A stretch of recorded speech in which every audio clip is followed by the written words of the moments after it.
Olá, bem-vindo a mais uma videoaula do PET Engenharia Química UFC. Eu sou Rafael Faria e a monitoria de hoje será sobre métodos matemáticos. Os métodos que serão estudados hoje serão separação de variáveis, fator integrante, equações exatas e ainda faremos uma aplicação na engenharia química. O nosso primeiro método será de separação de variáveis. E as equações de variáveis separáveis podem ser escritas da forma g de y, dy dx, igual a f de x, em que g de x é uma função de y e f de x é uma função de x. Para resolver uma função desse tipo, nós separamos as variáveis, passamos todas as variáveis com y para um lado da equação e todas as variáveis com x para o outro lado da equação. Depois, nós integramos e teremos nosso resultado. Lembre-se sempre de colocar a constante de integração. Agora faremos um exemplo. y' mais 2xy² igual a zero. Vamos resolvê-la, separando as variáveis. Substituiremos a notação y' por dy dx. Depois nós dividiremos todos os lados por y², e passaremos o dx para o outro lado da equação e nós teremos essa expressão. Então, nós integraremos dos dois lados e nós teremos a seguinte função. Agora falaremos sobre o fator integrante.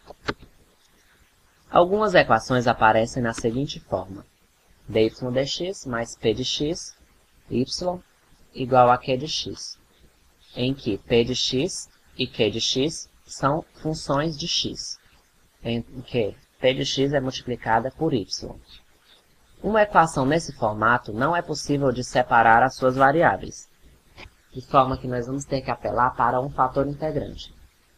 Esse fator ele vai ser uma função que vai multiplicar toda a nossa equação de forma a transformá-la numa equação de variáveis separáveis.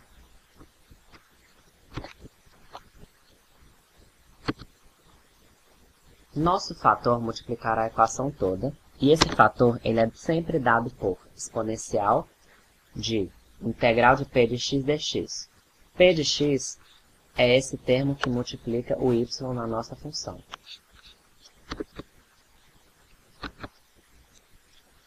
Quando multiplicarmos o fator integrante na equação, nós teremos o seguinte termo. Ele será uma derivada de uma função de soma. E agora teremos uma função que pode facilmente ser separada e nós podemos integrar com a separação de variáveis de forma a conseguir o nosso resultado, de forma mais simples.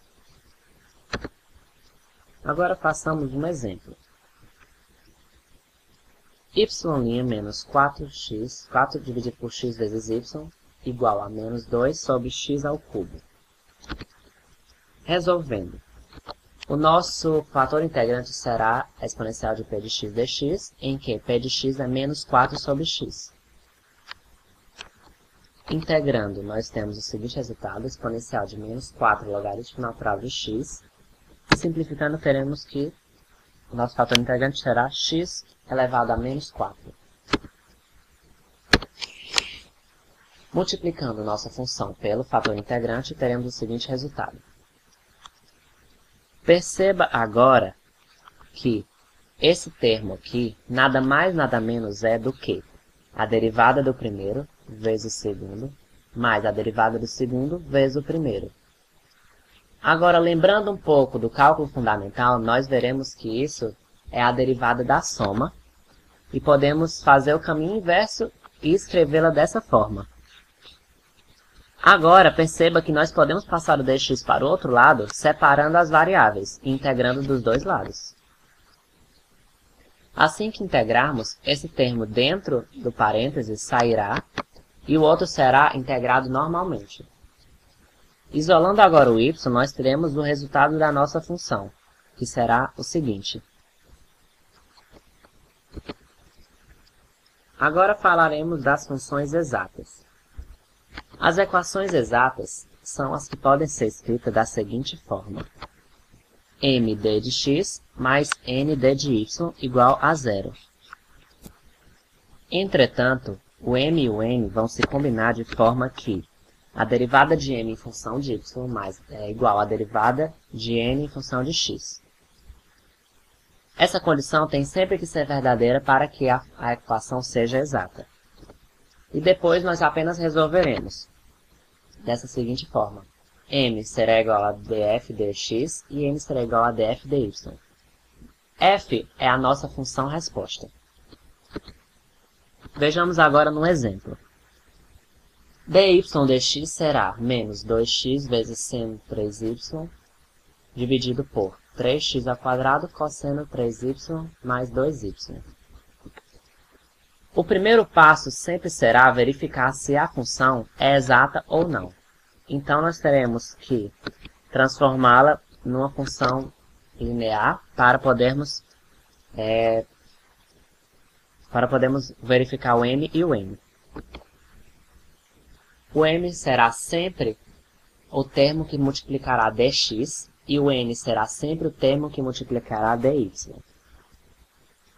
Entretanto, na hora de derivar, nós vamos derivar em função da outra variável. Ou seja, se m é sempre o que multiplica d de x, então nós derivaremos m em função de y.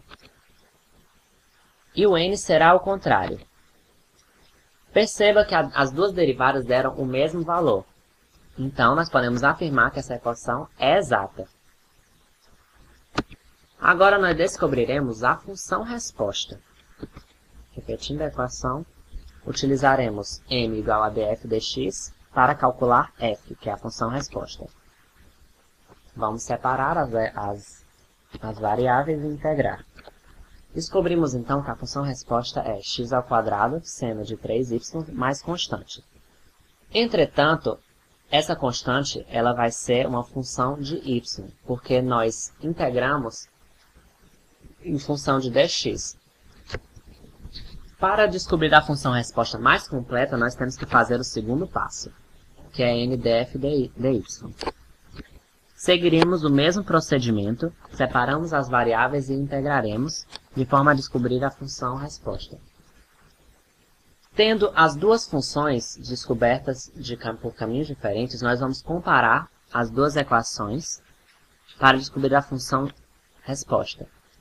Perceba que esse termo ele é comum nas duas equações e os outros termos serão o complemento, ou seja, cy será y², pois nessa função o termo de y, nesse caso, não apareceu aqui. Entretanto, c de x será zero, pois não tem nenhuma função de x desse lado que não apareça aqui. Então, a nossa função final será x² seno de 3y mais y² mais a constante de integração. Agora faremos a aplicação em engenharia química. Em um tanque de mistura de 50 litros, entra uma corrente de vazão 10 litros por minuto com concentração de sal de 10 gramas por litro. O tanque possui uma concentração inicial de 100 gramas por litro e estava completamente cheio. Considerando que a vazão de saída é igual à de entrada, com exceção da concentração de sal, e que o misturador é muito eficiente, calcule a função que descreve a concentração de sal no tanque pelo tempo. Como essa é uma questão de aplicação, nós faremos uma modelagem do problema físico para uma função matemática.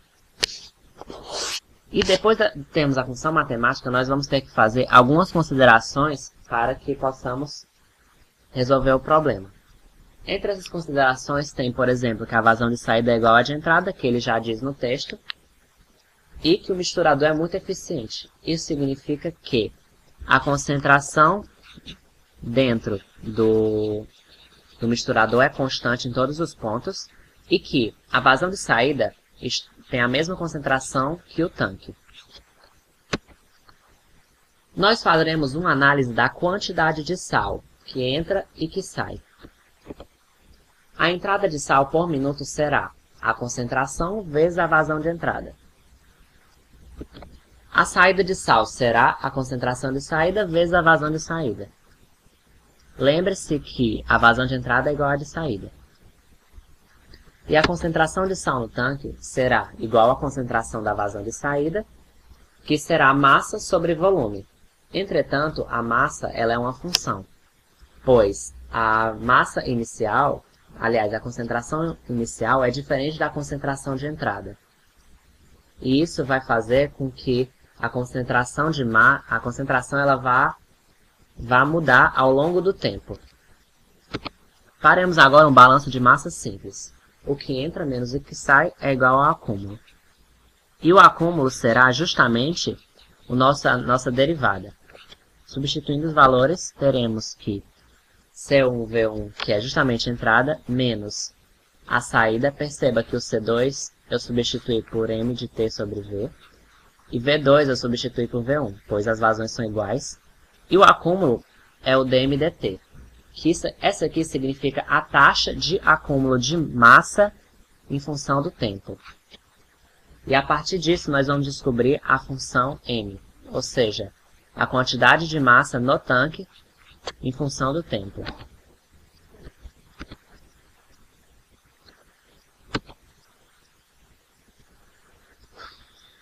Nós apenas separamos as variáveis. Perceba que desse lado não tem nada em função de t. Então, eu passei o t para lá.